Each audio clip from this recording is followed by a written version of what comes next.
20वीं सदी के बीच में एक बेहद खौफनाक किस्सा मशहूर हुआ था।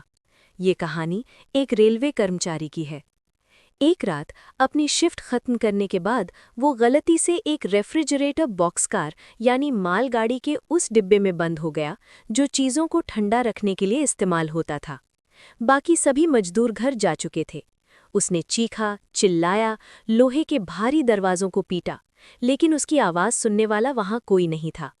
वो जानता था कि इस डिब्बे का तापमान 0 से भी नीचे चला जाएगा। उसे पूरा यकीन था कि वो ठंड से जमकर मर जाएगा। जैसे जैसे वक्त बीतता गया वो एक कोने में दुबक गया। उसका शरीर कांप रहा था। उसने कागज का एक टुकड़ा ढूंढा और अपने आखिरी पलों को उस पर कांपते हाथों से लिखना शुरू किया। उसने लिखा, ठंड बढ़ रही है, बदन सुन्न हो रहा है, नींद आ रही है, शायद ये मेरे आखिरी शब्द हों। अगली सुबह जब दूसरे कर्मचारियों ने दरवाजे खोले तो उन्होंने देखा कि उसका बेजान शरीर कोने में पड़ा था। पोस्टमार्टम से ये साबित हुआ कि उसकी मौत ठंड लगने और शरीर के जमने की वजह से हुई थी। लेकिन दोस्तों, यहाँ एक ऐसा मोड़ है जो आपके रोंगटे खड़े कर देगा। उस डिब्बे का रेफ्रिजरेशन यूनिट यानी ठंडक पैदा करने वाली मशीन खराब थी। वो पूरी रात बंद थी। डिब्बे के अंदर का तापमान कभी भी 55 डिग्री फ़ारेनहाइट लगभग 13 डिग्री सेल्सियस से नीचे गया ही नहीं था।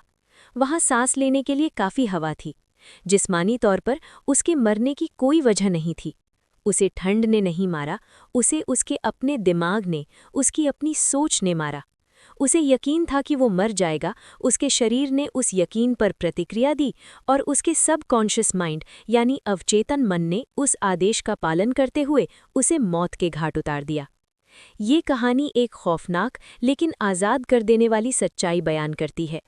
आपके भीतर एक ऐसी ताकत मौजूद है जो किसी भी सुपर कंप्यूटर से ज़्यादा तेज़ है, किसी भी दवा से ज़्यादा असरदार है। ये ताकत आपको मार भी सकती है और आपको नया जीवन भी दे सकती है। ये आपको गरीबी की जंजीरों में जकड़ सकती है या आपको बेशुमार दौलत का मालिक बना सकती है। हम में से ज़्यादातर लोग अपनी पूरी ज़िंदगी इस बात से अनजान रहते हैं कि हम इस महाशक्ति को अपने साथ लिए घूम रहे हैं। हम उस जहाज़ के कप्तान की तरह हैं जो व्हील पर सो गया है और अपने जहाज़ को चट्टानों की तरफ जाने दे रहा है। लेकिन क्या हो अगर आप जाग जाएं? क्या हो अगर आप अपने जीवन के इंजन रूम का कंट्रोल अपने हाथों में ले लें? इस ताकत को समझने के लिए हमें उस शख्स की कहानी को समझना होगा जिसने प्राचीन रूहानी ज्ञान और आधुनिक मनोविज्ञान के बीच एक पुल बनाया। Doctor Joseph Murphy. Doctor Murphy कोई साधारण मोटिवेशनल स्पीकर नहीं थे। 1898 में आयरलैंड में जन्मे मर्फी विरोधाभासों से भरे इंसान थे। उन्होंने धर्म की गहरी पढ़ाई की, लेकिन साथ ही केमिस्ट्री और मेटाफिजिक्स के भी विद्वान बने। उन्होंने दुनिया को देखा और एक ऐसी नाइंसाफ़ी महसूस की जिसका जवाब विज्ञान के पास नहीं था। उन्होंने देखा कि अच्छे, ईमानदार और मेहनती लोग गरीबी और बीमारी में तड़प रहे हैं, और ठीक उनके बगल में उन्होंने दूसरों को देखा जो शायद उतने नैतिक नहीं थे, लेकिन वो कामयाबी, सेहत और दौलत का आनंद ले रहे थे। अगर दुनिया में कोई इंसाफ है या कोई लॉजिक है तो ये बात समझ से परे थी। क्यों एक इंसान दुआ मांगता है और उसे कोई जवाब नहीं मिलता, जबकि दूसरा दुआ मांगता है और उसे चमत्कार मिल जाता है? मर्फी ने जवाब की तलाश में पूरी दुनिया का सफ़र किया। भारत आए, अलग अलग धर्मों को पढ़ा।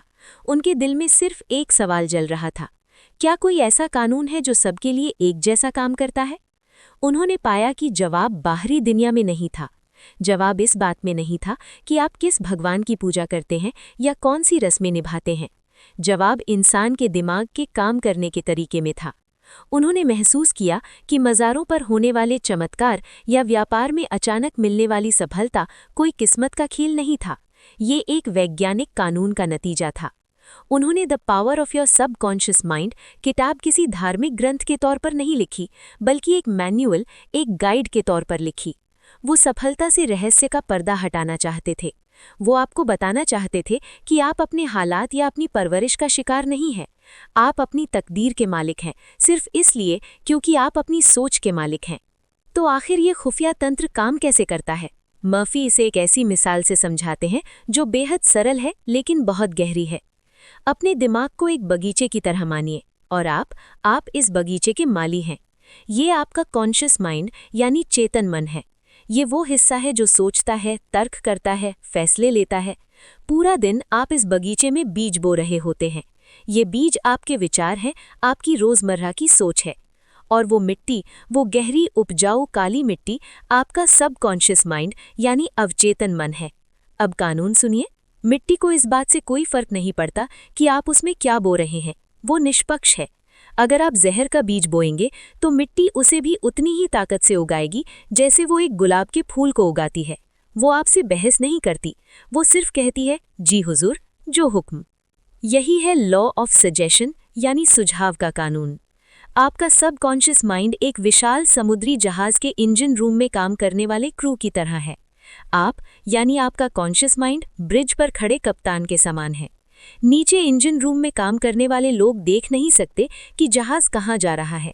उन्हें नहीं पता कि आप किसी खूबसूरत टापू की तरफ जा रहे हैं या किसी चट्टान से टकराने वाले हैं। वो सिर्फ ऑर्डर्स यानी आदेश का पालन करते हैं। अगर आप कहते हैं कि मैं इसे खरीद नहीं सकता, या मैं हमेशा बीमार पड़ जाता हूँ, या मुझ में काबिलियत नहीं है, तो आपका सबकॉन्शियस इसे एक सीधा आदेश मानता है।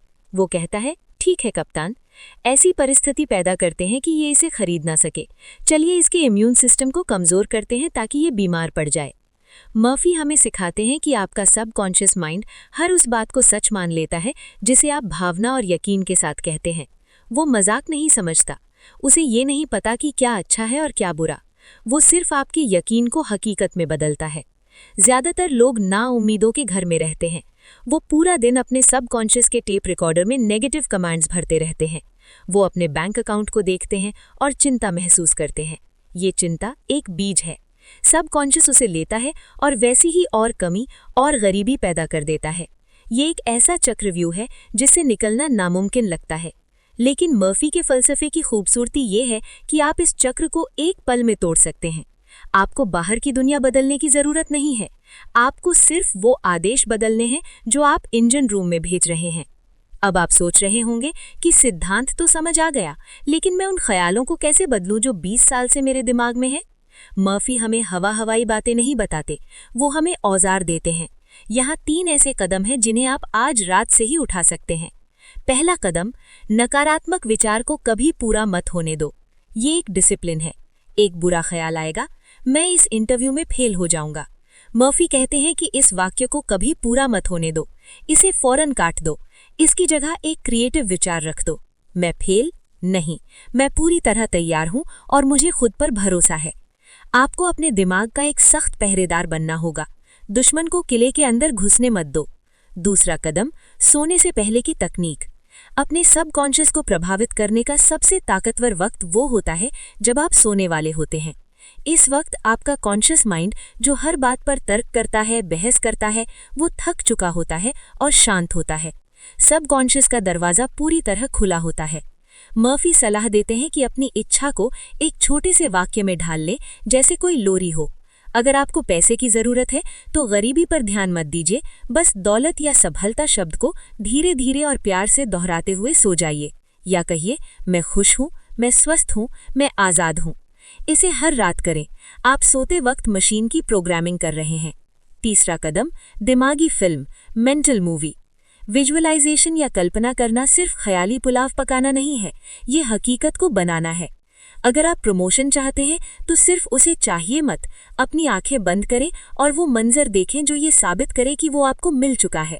अपनी बॉस को हाथ मिलाते हुए देखें, उनकी आवाज़ सुने जो आपको बधाई दे रही है। अपनी नई टेबल को महसूस करें। यहाँ सबसे अहम चीज़ है एहसास, फीलिंग। सबकॉन्शियस ठंडे तर्क पर काम नहीं करता, वो जज्बात पर काम करता है। आपको उस सफलता को अपने अंदर महसूस करना होगा जैसे वो अभी हो रही है। इसे अपने दिमाग में सच बना लीजिए और आपका सबकॉन्शियस ज़मीन आसमान एक कर देगा इसे आपकी दुनिया में सच बनाने के लिए। दोस्तों, इंसानी ज़िंदगी की त्रासदी ये है कि हम खजाने को अपने बाहर तलाशते हैं। हम दूसरों से तारीफ, सुरक्षा और खुशी उन चीज़ों में मांगते हैं जो कभी भी छीनी जा सकती हैं, लेकिन सोने की खान आपके भीतर है। जोसेफ मर्फी ने हमें सिखाया कि आपकी खुशी के रास्ते में आपकी अपनी सोच के अलावा कोई रुकावट नहीं है। आपके भीतर मौजूद वो अनंत बुद्धिमत्ता हर परेशानी का हल जानती है। वो अंधेरे से बाहर निकलने का रास्ता जानती है। वो बस आपके पूछने का इंतजार कर रही है। अपने ही दिमाग के शिकार बनना बंद कीजिए। अपने बगीचे में खरपतवार उगाना बंद कीजिए और फिर ये शिकायत मत कीजिए कि जिंदगी में सिर्फ कांटे क्यों मिल रहे हैं। जागिए, जहाज का व्हील अपने हाथ में लीजिए। सेहत का, दौलत का, मोहब्बत का और सफलता का आदेश दीजिए। ताकत किताब में नहीं है, ताकत आप में है। अपनी सोच बदलिए और आपकी तकदीर बदल जाएगी। अगर इस वीडियो ने आपके दिल में एक चिंगारी जलाई है, अगर आप अपने जीवन के जहाज को सही दिशा में ले जाने के लिए तैयार हैं, तो लाइक बटन दबाएं और सब्सक्राइब करें। मुझे कमेंट्स में लिखकर बताएं वो कौन सा एक नेगेटिव विचार है जिसे आप आज से अधूरा छोड़ने वाले हैं, पूरा नहीं करेंगे। मिलते हैं अगले वीडियो में। तब तक अपने इरादे मजबूत रखें।